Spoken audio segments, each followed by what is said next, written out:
आज हम कोशिका का पार्ट नंबर 3 पढ़ेंगे और पार्ट नंबर 2 और पार्ट नंबर 1 में हमने इंट्रोडक्शन के रूप में पहले पार्टों को पढ़ चुके हैं, जिससे कि हमें मतलब अच्छे से उनके बारे में समझ में आता। तो इसको पढ़ने से पहले आप उन दोनों पार्टों को अच्छे से पढ़ें, जिसको आपको पूरा वीडियो अच्छे से समझ में आ जाए। तो हमने पहले कुछ कोशिकाओं के बारे में पार्ट नंबर 2 में बात कर चुके हैं।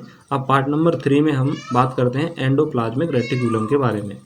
एंडोप्लाज्मिक रेटिकुलम लिपोप्रोटीन की बनी संरचना होती है और इसे झिल्लियों का तंत्र कहा जाता है। देखो, अगर हम इस तरह को एक कोशिकीय संरचना माने और ये केंद्रक है, केंद्रक में गुणसूत्र पाए जाते हैं और इससे जुड़ी हुई, केंद्रक से जुड़ी हुई और कोशिका झिल्ली तक एक जो संरचना पाई जाती है वह पाई जाती है अंतःप्रदब्बी जालिका।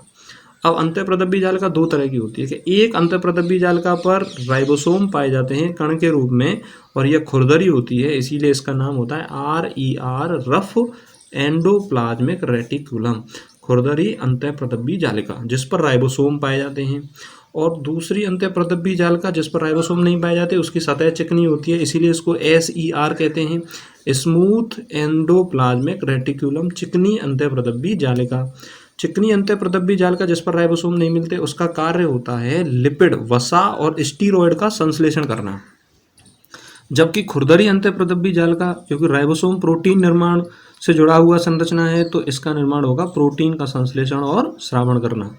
अंतःप्रदब्बी जालिका केंद्रक से लेकर कोशिका झिल्ली तक पाई जाती है, तो ये पदार्थों के परिवहन में क्या करती है, सहायता करती है।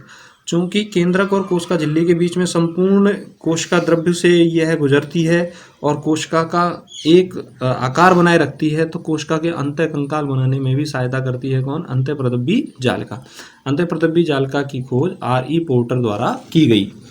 किसके द्वारा की गई? RE पोर्टर के द्वारा अंतःप्रदब्बी जालिका की खोज की गई। अब बात करते हैं राइबोसोम के बारे में। राइबोसोम RNA और प्रोटीन से बनी हुई संरचना है। RNA और प्रोटीन से बनी संरचना के कारण इसको RNP पार्टिकल कहते हैं, राइबोन्यूक्लिक पार्टिकल भी कहा जाता है।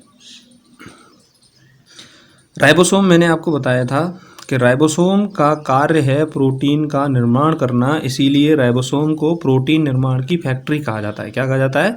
राइबोसोम को प्रोटीन निर्माण की फैक्ट्री कहा जाता है। मोस्ट इंपॉर्टेंट बात है कि ज़्यादातर कोशिकांग या तो एकल आवरण के होते हैं या दोहरे आवरण के होते हैं, लेकिन राइबोसोम पर कोई भी आवरण नहीं पाया जाता। आवरण रहित संरचना है और राइबोसोम दो इकाइयों का बना होता है, एक होती है छोटी इकाई और दूसरी होती है बड़ी इकाई। तो ये तो हो गई इसकी कौन सी, बड़ी इकाई, और ये होती है छोटी इकाई। न्यूक्लियोलस केंद्रिका द्वारा राइबोसोम का निर्माण होता है। राइबोसोम दो प्रकार का होता है, एक 70S प्रकार का राइबोसोम, दूसरा 80S प्रकार का राइबोसोम। 70S प्रकार के राइबोसोम में बड़ी इकाई 50S की, छोटी इकाई 30S की। तो याद रखें, इनको जोड़ेंगे नहीं, 50 और 70 80 होते हैं ऐसे नहीं करेंगे, 50 और 30 80 होते हैं ऐसे नहीं करेंगे। आप इकाइयों के बारे में बात करते हैं तो एक 50S की और दूसरी 30S की। ऐसे ही 80S राइबोसोम 60S और 40S उप इकाइयों का बना होता है। 70S राइबोसोम प्रोकैरियोटिक सेल में पाया जाता है, जबकि 80S राइबोसोम यूकैरियोटिक सेल में पाया जाता है। राइबोसोम का कार्य है, पहले ही बता दिया मैंने आपको, कि प्रोटीन का निर्माण करना राइबोसोम का प्रमुख कार्य है। अब बात करते हैं हम लाइसोसोम की। लाइसोसोम की खोजकर्ता पूछा जाता है, डी डुवे ने लाइसोसोम की खोज की थी। यह एक गोलाकार और थैलीनुमा संरचना है जिसमें पाचनकारी एंजाइम पाए जाते हैं और इसका मुख्य कार्य है कोशिकीय पाचन करना, यानी कोशिका के अंदर पाचन करना।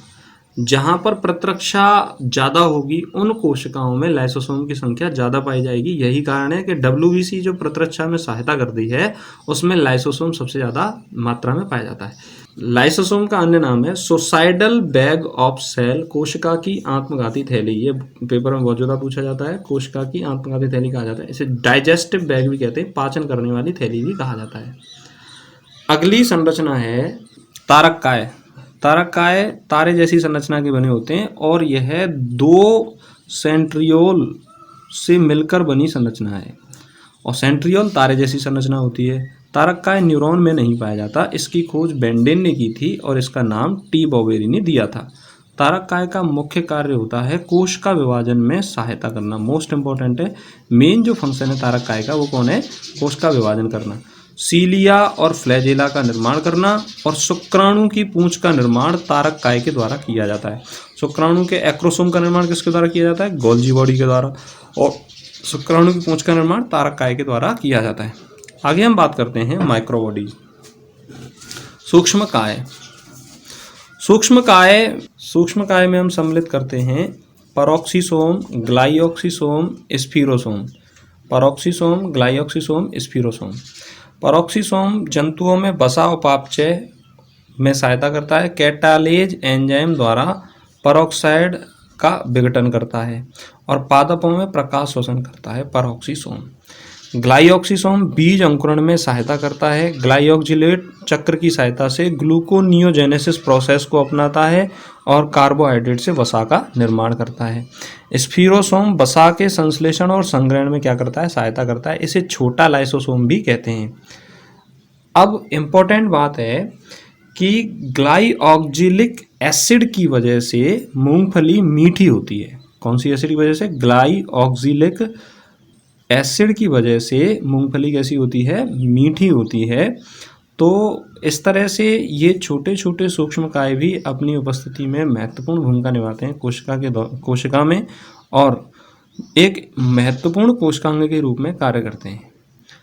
इस तरह से इन कोशिकांगों का आप अध्ययन करने से आप अपनी तैयारी को स्ट्रॉन्ग कर सकते हो, और प्रत्येक कोशिकांग से कोई ना कोई क्वेश्चन एग्जामों में, परीक्षा में पूछा जाता है, चाहे वो इनका अन्य नाम हो, चाहे वो इनके कार्य हो।